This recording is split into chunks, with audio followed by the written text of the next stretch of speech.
l'Inde est multiple. La civilisation indienne commence, je ne sais pas quand, disons vers 1500 avant notre ère, peut-être même avant. Et elle continue. Et elle se développe dans des quantités d'aspects. Par exemple, quelque chose de très important dans la civilisation indienne, dans ce que l'Inde peut apporter au monde, eh bien, c'est le bouddhisme. Ou bien, ce sont les différentes philosophies qui se sont développées au cours des siècles. Ou bien encore, c'est les formes innombrables de l'art indien.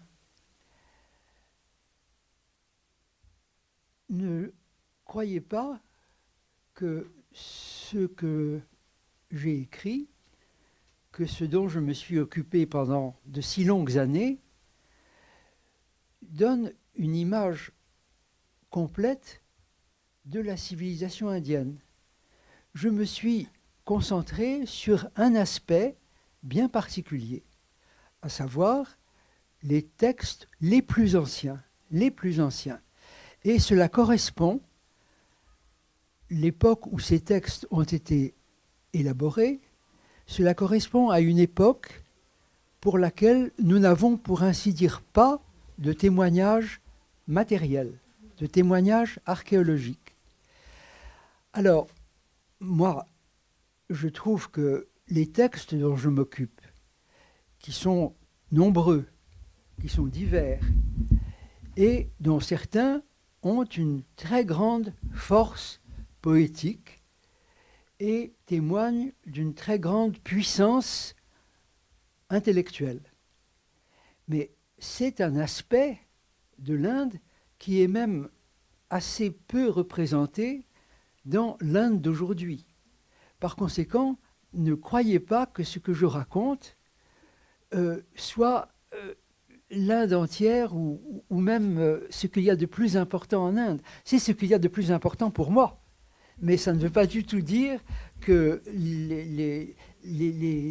qu'on ne puisse pas trouver d'autres intérêts, d'autres fascinations dans l'art indien, dans les arts plastiques, dans les arts visuels, dans la musique, que sais-je, dans l'histoire. Enfin, l'Inde est un monde, évidemment, et les gens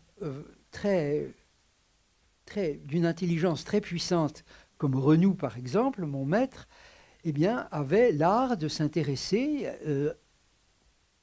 intelligemment à beaucoup d'aspects de la civilisation indienne. Pas tout du reste, mais beaucoup d'aspects.